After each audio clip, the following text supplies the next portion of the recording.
그 양반이 이제 유대인이에요. 80대 되신 노모가 적절한 상황에 맞춰서 릴케 시를 읽고 괴테 시를 읽고 하이네르 시를 읽는 걸 보면서 딸이 엄마한테 물어, 엄마는 이 나이에 어떻게 그렇게 유창하게 그 시를 인용을 해서 적절하게 써요? 그랬더니 그 어머니가 하셨다는 말이, 나는 어렸을 때 유대인 수용소에 끌려갈 수 있다라고 생각을 했고 늘 그 불안감 속에서 살았다. 내가 수용소에 가서도 빼앗기지 않을 수 있는 나만의 것이 무엇일까를 생각하면서 내가 시를 외우면 나한테 누구도 빼앗아갈 수 없는 자산이 될 거다라는, 누구에게도 보이지 않는 것이 사실은 누구도 빼앗아갈 수 없는 게 되는 거죠. 아무 것에도 아웃소싱할 수 없는 내 하나뿐인 생내적인 뇌에 담아야 될 것은 무엇인가, 어떤 능력이고 어떤 지식일까. 저는 그것이 바로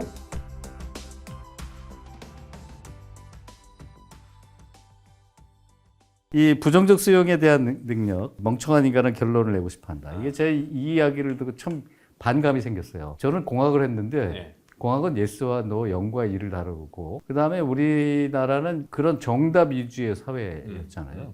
하물며 저 킬러문항도 정답을 내야 되는데. 아니 근데 이게 우리나라 교육하고는 상당히 상반되는 건데, 이 멍청한 인간은 결론을 내고 싶어한다.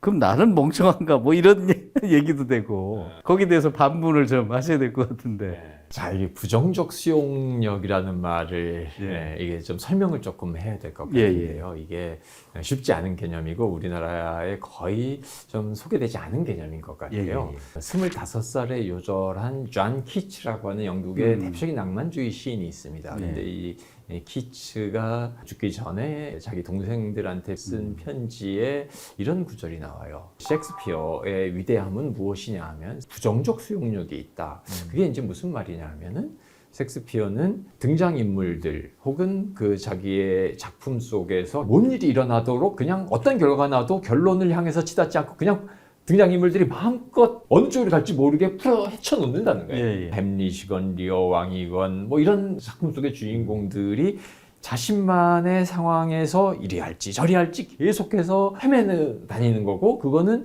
그 상황에 맞춰서, 예를 들면 셰익스피어는 스토리라인을 만들어서 결론으로 향해서 빨리 가지 않는다. 그렇죠. 온갖 방황하고 그 안에서 충분히 지 하고 싶은 대로 모든 걸 다 하게 팽겨쳐 놓는 능력이 그 작품을, 불멸의 작품을 만들었다라고 하는 것을 셰익스피어의 특징이라고 얘기하는데, 그래서 이제 네거티브 억셉터빌리티, 부정적 수용력이라고 하는 건데, 이것은 일종의 불확실성을 감수하는 능력이에요. 근데 인간은 불확실하면은 대단히 불안하죠. 무조건 결론이 뭔데? 그걸로 치닫는 거고, 바보들은 결론을 향해 치닫는다. 결론을 요구한다. 그러니까 그 결론이 중요한 게 아니라 지금 우리가 어떤 상황에 있는 것이고 어떤 축을 해야 되는가, 문제를 먼저 명확하게 규정을 해야 되는데, 문제를 규정하기보다는 문제를 주어진 것처럼 그냥 받아들이고요. 그리고 스크롤 압박 있는 글들에서 그 스크롤 압박 이런 미리 표시해야 됩니다. 그 결론을 우리 되게 요청하는 세상이고, 근데 그런 배경에는 우리가 조금 더 단기간에 많은 정보를 빨리 취득하고자 하는 결과주의적인 성향도 있는 것 같아요. 하나를 깊이 있게 중요한 문제를 오래 생각한다라기보다는. 그래서 우리는 점점 더 빠른 해결책, 효율성 있는 답안, 결론을 향해서 빨리 치닫고 요구합니다. 근데 이것이 우리로 하여금 성찰하게 만드는 데는 쥐약인 거죠.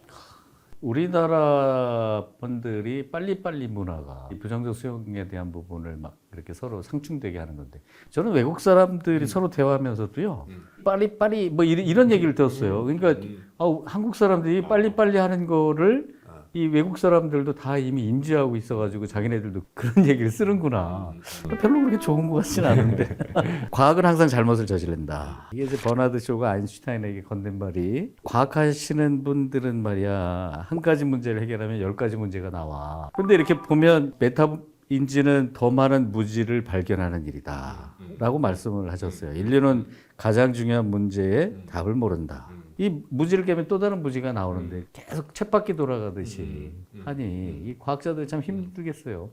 그렇죠. 이 얘기를 재밌게 한 사람은 유발 하라리입니다. 유발 하라리가 사피엔스에서 아주 중요한 얘기를 했는데, 그 인류가 오늘날과 같은 과학적 성취를 이루게 된 결정적 얘기는 지식의 발견이 아니라 무지의 발견이다 라고 이야기를 합니다. 우리는 그것에 대해서 알지 못한다라고 인정하기 시작하면서 비로소 과학이 발달하게 됐다. 예. 예를 들면 과학적 실험이 그래서 도입된 겁니다. 그 전까지는 세상의 모든 질서와 현상은 신의 섭리로 다 설명이 그렇죠. 됐었던 건데 갈릴레이나 이런 시기에 와서 실험을 통해서 입증할 수 없으면 그리고 실험을 통해서 반박되는 결과가 나오면 우리는 이런 현상이 있는 걸 왜 그런지 설명하지 못한다, 알지 못한다라고 무지를 인정하게 돼서 그게 과학적 탐구의 대상이 되기 시작을 하는 거죠. 그래서 객관적 방법이 도입되고 과학이 발달하게 된 건데 그래서 무지의 발견이라고 말할 수 있는데 그 버나드 쇼가 아인슈타인한테 했다는 말은 뭐 여러 가지 의미로 해석될 수 있겠습니다만은 뭔가 하나를 발견하는 거, 과학자가 뭔 하나를 해결을 하면 예. 새로운 문제가 발생한다. 이 새로운 문제가 발생하는 거는 우리가 몰랐기 때문에 몰랐던 영역을 새로 알게 되면은 그건 하나 알게 되는 거지만 그것이 접한 다른 이 표면적들은 다 모르는 문제가 되는 거지 않습니까? 예. 당장 우리가 요새 생성 인공지능 같은 걸 만들어서 과거에 어렵게 처리하던 거를 간단하게 처리할 수 있게 되면은 생성 인공지능으로 인해서 더 많은 문제가 생겨나는 그렇죠. 거 아닙니까? 뭐 보통 가장 대표적인 게 할루시네이션이라고 그렇죠. 하는 거, 네. 그러니까 거짓 정보. 네. 뭐. 그 기술과 그 현상이 없었던 시기에는 문제도 없었는데 새로운 게 등장하면은 좋은 것도 생기는 거지만 안 좋은 것도 생기고 온갖 새로운 문제들이 다 생겨나고 저는 그런 점에서 일자리가 줄어들지 않을 것 같아요. 새로운 기술이 발생되면서 새로운 욕구와 새로운 문제들이 계속 생겨나니까 근데 그거가 사람들이 지금은 존재하지 않는 일자리니까 잘 안 보이는 걸 따름이죠. 저도 잠을 못 자를 때가 있었는데요. 아침에 일어나면 새로운 게 막 나와 있는 거예요. 잠을 자면 또 내일 아침에 또 새로운 게 나올 텐데 막 제가 한때는 그런 강박관념이 있었습니다. 쏟아지는 정보. 네. 근데 저기 책이 막 나오던 시대의 데카르트도 야, 그 많은 책을 어떻게 다 읽어? 야, 예전에 그분도 그런 생각을 했네. 막 이러는 거예요. 근데 어떻게 보면 우리 국 박사님께서 이렇게 우리 젊은이들이나 아니면 그런 정보의 홍수나 이런 사회에 있는 우리들에게 막 해주고 싶은 얘기, 어떤 얘기를 좀 부탁드릴까요? 옛날에는 우리가 중요한 지식을 반드시 배워서 머릿속에 집어넣어야지 된다고 생각을 했어요. 생계 기술과 생계 지식. 그렇죠. 그래야지 경험. 예. 자기 인생을 제대로 살아갈 수 있다. 그런데 지금 인공지능 시대가 되고 정보화 사회가 되면서 말씀하신 것처럼 지식과 정보의 양이 폭발적으로 늘어나고 있습니다. 점점 가속도가 되니까 앞으로 내일이면 더 많이 생겨나면 기본적으로 따라잡을 수가 없습니다. 예. 그런데 나만 따라잡을 수 없는 게 아니라 모든 사람들이 다 마찬가지예요. 알파고나 인공지능하고 나하고 같은 선에 놓고 경쟁하려고 할 필요가 별로 없습니다. 그렇죠. 예. 그러면은 우리가 배울 필요가 없느냐? 그건 아니고 우리는 이런 인공지능이나 이런 지적 도구를 활용해서 무슨 일이든지 해야 됩니다. 인공지능의 영향을 받지 않을 분야는 사실 아무 데도 없습니다. 그러면 이 인공지능을 어디다 어떻게 써먹을까라고 하는 과제를 우리 모든 사람들이 만나게 되는데 예. 그걸 위해서 필요한 거는 야, 지금 요새 생성 인공지능이 뜨고 있어. 웹 3.0이 뜨고 있어. 메타버스가 뜨고 있어. 이런 거를 대상을 아는 것보다 기술이라고 하는 거는 결국은 뭐 도스가 그래픽 유저 인터페이스 윈도우 방식으로 이렇게 쉬워지고 편리해지는 것처럼 기술은 사용하는 방법은 점점 쉬워집니다. 요새 챗GPT 같은 게 더 그렇게 만들어주는데 대상의 기술과 지식을 학습하려고 하는 것보다 내가 무엇을 모르고 있는가? 나한테 지금 무엇이 필요한가? 나는 무엇을 욕망하는가? 자기에 대한 관찰과 통찰을 하는 게 나의 위치를 아는 것. 근데 우리가 인생에서 나의 위치를 아는 것은 나는 무엇을 하고 싶은가? 그건 나의 가장 중요한 욕망은 무엇인가? 이런 걸 알고 났을 때 그것에 필요한 지식은 명확하게 자기에 대한 파악이 있으면 쉽게 우리가 도구를 활용해서 얻을 수 있다고 생각을 합니다. 그래서 이렇게 외부 변화가 급격하고 빠를수록 그걸 따라잡는 건 불가능합니다. 그러면 세상 모든 상태를 대책 없이 맞을 수 있느냐? 그건 아니고 그럴수록에 변화하지 않는 하나의 요인, 나에 대해서 나의 인지의 상태, 나의 혹은 습관의 상태, 나의 감정의 상태, 불변의 지점, 상수를 알려고 하는 게 중요하다라고 생각합니다. 말씀 중에 이 메타인지의 힘, 가장 잊을 수 없는 것은 지금 말씀하신 상수, 고정된 내 자신에 대한 것을 알게 되면 최소한 50% 이상은 먹고 들어가는 거다. 이 말씀에 대해서 굉장히 계속 일관되게 그 말씀을 하시는 것 같고요. 우리 그 SK의 김지현 부사장께서 손가락을 보지 마라 자꾸. 달을 봐야지 왜 자꾸 손가락을 보냐. 그러면 우리가 이렇게 막 변하는 모든 것들을 보지 말고 그 근본을 봐야 된다고 하는 얘기잖아요. 이게 어떻게 보면 IT나 기술도 철학하고 절대 뛸 수가 없는 그런 적이네요. 그리고 우리가 모든 게 변화하는 판타레이 예, 예. 만물 유전 세상에서 어떤 한순간에 들어가서 그걸 파악하면 완벽해집니까? 예. 그럴 수 없어요. 그렇다고 그걸 계속해서 따라잡을 수도 없습니다. 예. 그러면은 지적 노력을 포기할 수도 없는데 그 상황에서 어떻게 해야 되느냐. 나를 제대로 알고 있으면 그때 가서 지금 내가 필요한 게 뭐야 라고 하는 거를 도구를 활용해서 배우면 된다. 생텍쥐베리가 이런 이야기를 했어요. 예. 배를 만들게 하고 싶다면 부하들에게 예. 선박 제조 도구와 연장을 줘서 배 만드는 법을 가르치려고 하지 말아라. 바다에 대한 무한한 동경을 품게 만들어라. 얼마나 선박 제조 기술과 유행이 바뀌겠습니까? 그거 아무리 가르쳐봐야 금방 쓸모없는 지식으로 대체될 텐데 바다를 향해서 무한한 동경을 갖고 있는 사람은 그 상황에 가장 맞는 자신이 좋아하는 방법으로 항의하는 법을 찾아낼 겁니다. 그러면 저 훅 하고 들어가면 실시간의 충격이라고 얘기를 하신 거는 어떤? 예. 더글러스 러시코프라고 하는 미국의 이제 미디어 이론가 지금 뉴욕 시티 대학 교수가 현재 충격이라고 하는 책을 펴내서 그 책에서 아주 중요하게 이야기를 했는데 지금 현대 이 디지털 세상의 중요한 특징 중에 하나는 모든 정보가 현재를 향해서 집중돼 있다는 거예요. 그러니까 우리는 지금도 SNS라든지 스마트폰이라든지 이걸 통해서 만나는 정보가 다 지금의 그렇죠. 현재 순간에 다 그러네요. 그러니까 이런 거 없었을 때 실시간 기술들이 별로 없었어요. 그렇죠. 지금은 피드백이건 실시간 검색어건 뭐든지 거의 실시간이지 실시간 안 되는 거 별로 없고 그러니까요. 새벽 배송까지 되는 세상이지 않습니까? 모든 정보와 서비스가 실시간을 향해서 수렴하고 있는 환경이니까 우리의 생각하는 방법이나 반응도 그것에 적합하게 실시간으로 반응을 하는 거예요. 막. 예, 그러네요. 아까 이제 달을 봐야 된다라고 말씀하셨는데 실시간의 감각과 이 서비스의 노예가 될수록 달을 보긴 점점 더 어려워집니다.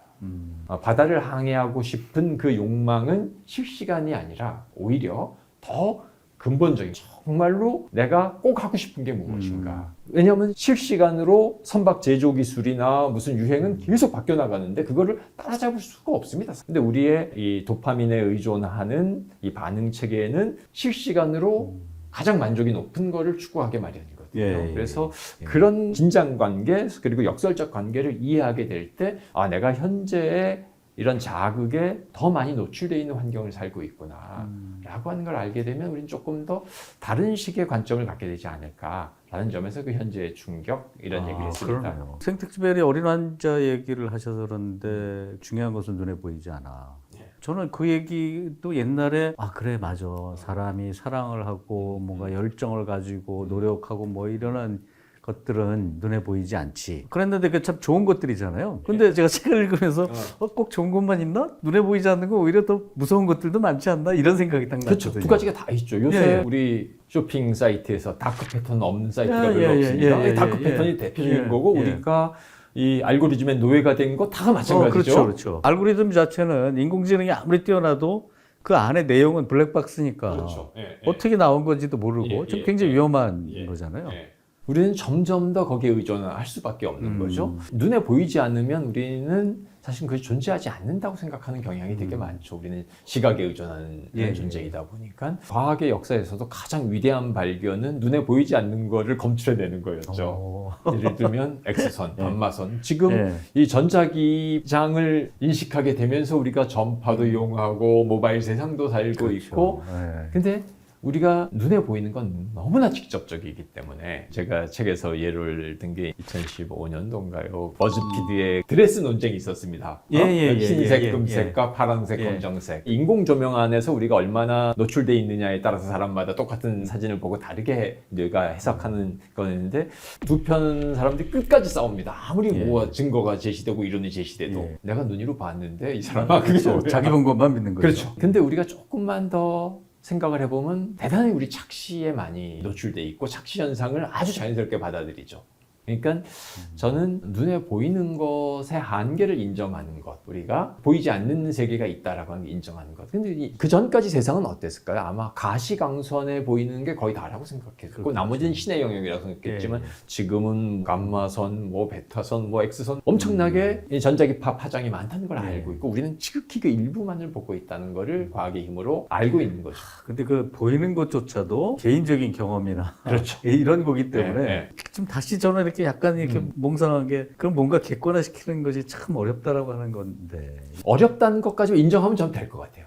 내가 보는 것이 지금 완벽하지 않다. 그리고 내가 보는 것은 정말 가시광선이 주파수의 일부인 것처럼 아주 단편적인 것이고 당연히 한계가 있을 수 있고 다른 관점으로 볼 수 있다. 이게 학자이건 아니면 정치인이건 아니면 경제인이든 아까 말씀하신 자기들의 성공 방정식과 자기들의 식견만 가지고서 고집하시는 그런 집단들이 있잖아요.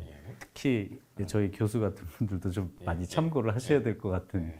세상은 항상 변하고 자기가 가지고 있는 지식이나 본 것들도 항상 변할 수 있고 객관적이지 않을 수 있다. 자기 분야에서 뭔가 이뤘다고 생각하는 사람들, 뭔가 힘을 갖고 있다는 사람들일수록 그런 인식에 빠지기가 더 쉽죠. 야, 참 중요한 말씀을 하는데 이 이야기를 좀 많이 들으셔야 될 것 같은데. 저도 그 이야기를 들었는데 유대인들의 인구 밀도 퍼센트를 보면 0.2%밖에 안 되는데 이 노벨상을 받은 게 22%나 된다. 그 이유가 뭡니까 도대체? 그 인구비로 따지면 100배 정도의 노벨상 실적이 나오는 거예요. 이게 왜 그런가? 뭐 여러 가지 이유가 있겠습니다만 핵심적인 것 중에 하나는 유대인들은 어려서부터 문해 교육을 합니다. 글자와 숫자를 잘 다뤄야만 되는 게 이제 그 율법에 이제 있는 거니까는 그걸 가르치는 것도 있는데, 근데 이제 유대인들의 역사에서는 그 유대인 혐오가 왜 생겼냐 하면 기독교 사회에서 예수를 죽인 민족이니까 뭐 그래서 천대받은 거지 않습니까? 그래서 성경에서 그 많은 일만 하게 된 거예요. 고리대금업 같은 거 하지 말라고 돼 있으니까 그렇죠. 그게 사회적으로 필요하니까 아무도 하지 않는 천대받는 일을 숫자 감각까지 있고 그러니까 유대인들이 이제 하게 되고 그래서 돈을 모으면서 사회적으로 더 질시받게 되고 히틀러의 유대인 학살 이전에도 유럽 각국 뭐 영국, 프랑스, 뭐 독일, 스페인 여러 곳에서 곳곳에서 유대인 박해가 계속 있었어요. 독일에서만 유달리 있었던 건 아니고요. 근데 이제 그 배경 중에 하나는 유대인들은 아무리 멀쩡하게 살다가도 어느 한순간 하루아침에 근거지에서 쫓겨가지고 다 다른 데로 추방될 수 있는 그 불안을 늘 안고 살다 보니까 유대인들이 기본적으로 학습에 열정을 갖고 있는 데다가 어떤 상황에서도 빼앗길 수 없는 능력과 자산을 후손한테 가르치는데 열정적이었습니다. 근데 가장 빼앗길 수 없는 자산이 뭐냐면은 그게 바로 사고하는 능력, 생각하는 능력인 거죠. 배움, 교육과 지식. 그러니까 유대인들이 그런 능력을 갖고 제가 책에서도 인용을 했는데 우리나라에도 이제 책 읽는 뇌 그런 책으로 유명한 메리언 울프라고 하는 뉴욕대 이제 인지심리학자, 신경과학자가 있는데 그 양반이 이제 유대인이에요. 근데 자기 80대 되신 노모가 적절한 상황에 맞춰서 릴케 시를 읽고 괴테의 시를 읽고 하이네를 시를 읽는 걸 보면서 딸이 엄마한테 물어 엄마는 이 나이에 어떻게 그렇게 유창하게 그 시를 인용을 해서 적절하게 써요? 그랬더니 그 어머니가 하셨다는 말이 저는 아주 인상적입니다. 나는 어렸을 때 유대인 수용소에 끌려갈 수 있다라고 생각을 했고 늘 그 불안감 속에서 살았다. 내가 수용소에 가서도 빼앗기지 않을 수 있는 나만의 것이 무엇일까를 생각하면서 내가 시를 외우면 나한테 누구도 빼앗아갈 수 없는 자산이 될 거다라는 생각을 하고 그때 외운 시를 평생 적절하게 이렇게 쓴다는 거예요. 그러니까 굉장한 아픔이 있는 책이네요. 누구에게도 보이지 않는 것이 사실은 누구도 빼앗아갈 수 없는 게 되는 거죠. 그래서 우리는 보이지 않는 것 그리고 누구도 박탈해 갈 수 없는 강탈해 갈 수 없는 것이 무엇일 수 있을까라고 하는 것을 한번 그 메리언 울프 그분의 이야기를 우리 한번 생각해 보는 것. 달리 말하면 이 인공지능과 외내 세컨드 브레인이라고 또 말을 하는데 요새 인터넷이나 스마트폰은 모든 지식을 외부에 의존하고 호출해서 쉽게 활용할 수 있는 상황에서 아무 것에도 아웃소싱할 수 없는 내 하나뿐인 생리적인 뇌에 담아야 될 것은 무엇인가, 어떤 능력이고 어떤 지식일까. 저는 그것이 바로 내가 무엇을 알고 있고 무엇을 모르고 있고 어디에서 어떤 상황에서 무엇을 갖다 쓰면 될까라고 하는 걸 아는 능력. 이런 것들이 메타인지의 힘을 말하는 것일 수 있겠다라고 생각합니다. 이게 결국 자신을 아는 거죠. 아주 간단한 사례인데 중요한 말씀을 이렇게 해주셨네요. 중요한 것은 눈에 보이지 않는다. 그러나 그 중요한 것을 내가 내재화시켜서 내가 어떤 능력을 갖고 있는지에 대한 부분을 잘 알고 지내라. 제가 오늘 너무 공짜로 많은 것들을 배우는 근데 제가 꼭 고 박사님의 그 의견에 동의하는 것만은 아닌 게 안에 이렇게 보면 이 빅테크들의 가두리, 그다음에 빅테크들이 우리를 선택의 폭을 좁히는 거. 근데 거기에 예찬을 하셨어요. 무슨 얘기냐면 이 맞춤형 데이터베이스들이 거대한 빅브라더가 밀어넣은 것만 아니다. 네가 스스로 적극적으로 선택했기 때문이야. 다른 사람들이 강요한 게 아니고 선택한 나만의 세계일 수도 있어.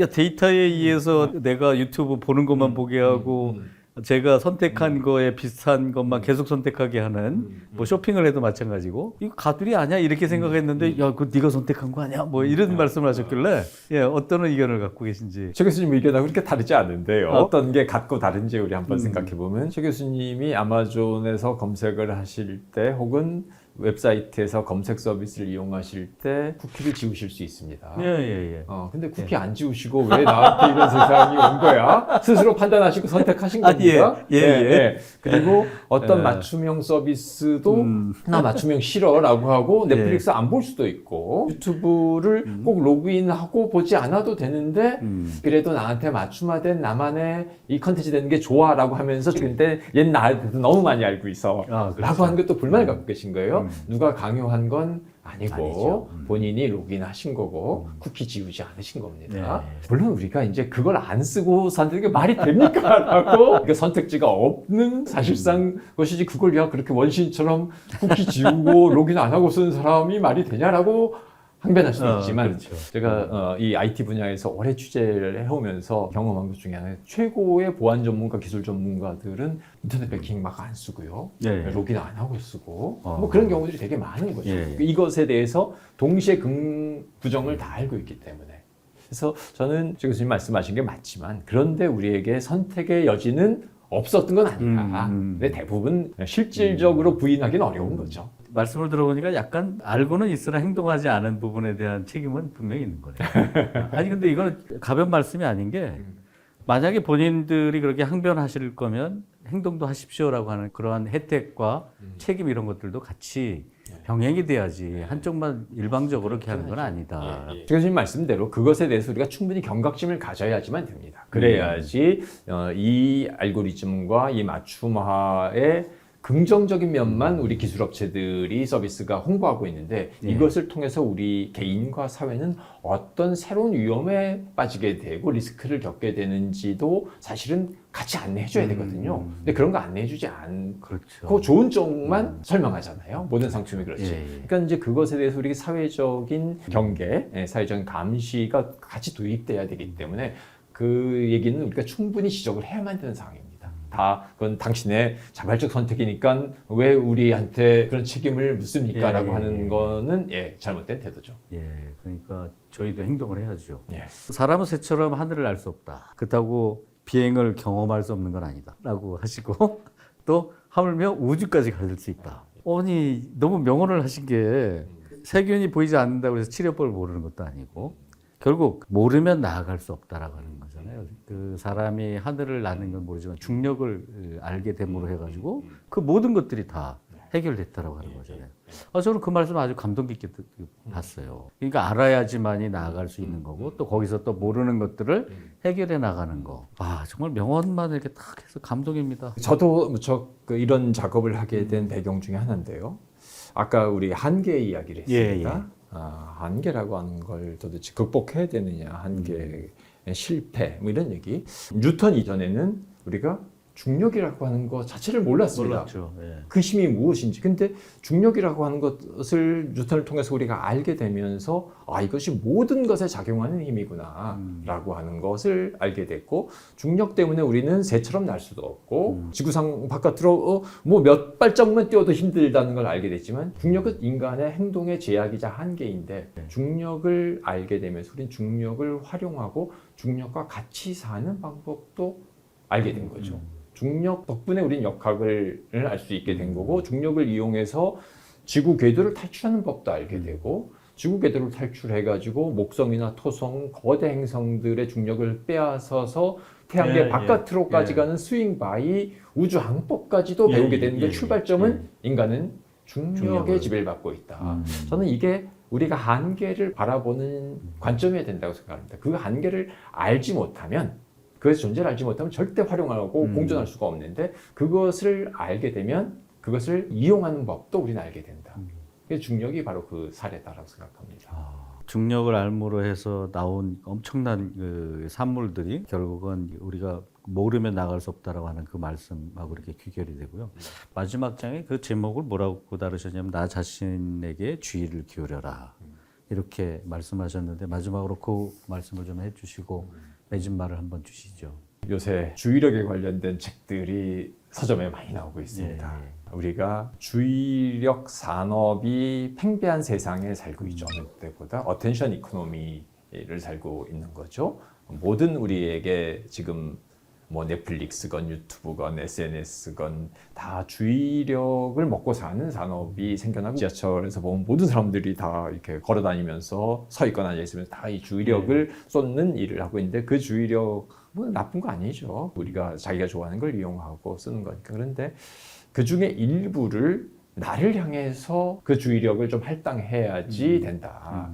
주의력을 모두 다 그렇게 주의력 산업의 세상에서 바깥으로만 이렇게 소비를 하면 나를 돌아보게 되고 내가 무엇을 알고 있는지 내가 무엇을 요구하는지를 생각하기 전에 알고리즘이 우리의 주의력을 빼앗아 가는 대로 그냥 다 할당해 버리기 때문에 지금 시점에 이 주의력 산업이 팽배해지는 세상에서 중요한 것은 나 자신을 향해서 주의를 기울여 보는 법. 그것이 메타인지의 사실은 출발점이 될 수 있다라고 생각을 저는 합니다.